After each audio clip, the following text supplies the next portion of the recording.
লিটন ভাই, আসসালামু আলাইকুম। ওয়ালাইকুম আসসালাম। ফারুক, কেমন আছো তুমি? আলহামদুলিল্লাহ ভাই, আপনি কেমন আছেন? আলহামদুলিল্লাহ, ভালো আছি ইনশাল্লাহ। আচ্ছা ফারুক, আমরা জানি তোমার নাম হচ্ছে ওমর ফারুক।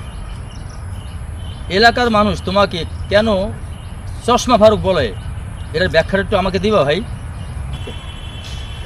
লিটন ভাই, আপনি খুব সুন্দর একটা প্রশ্ন করছেন। আমার নাম আসলেই তো ওমর ফারুক। আপনারা জানেন আমার বাবা রাখছে শখ করে ওমর ফারুক। তুমি তো খুব ভালো ছেলে, ভদ্র ছেলে।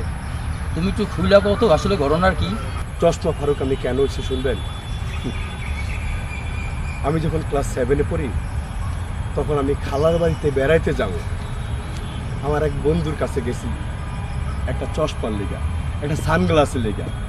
আমি ওরা কইছিলাম, বন্ধু খালার বাড়ি বেড়াইতে যাবো, তোর সানগ্লাসটা আমার দে।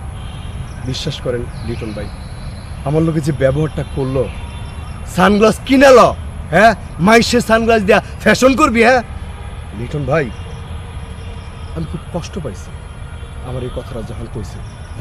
সেদিন থেকে আমি জিদ করছি, সানগ্লাস আমি কিনা পরুম, তারপরে আমি কোনো সানগ্লাস কারো কাছ থেকে নিয়ে নেই।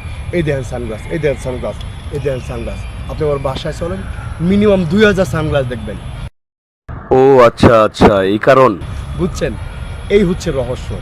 এর জন্য আমারে চশমা ফারুক হয়, আর কোনো কারণ নাই।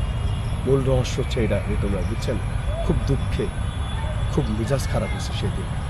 যাক ভাই, আপনি দোয়া করেন, যাই। হ্যাঁ জি, আসসালামু আলাইকুম।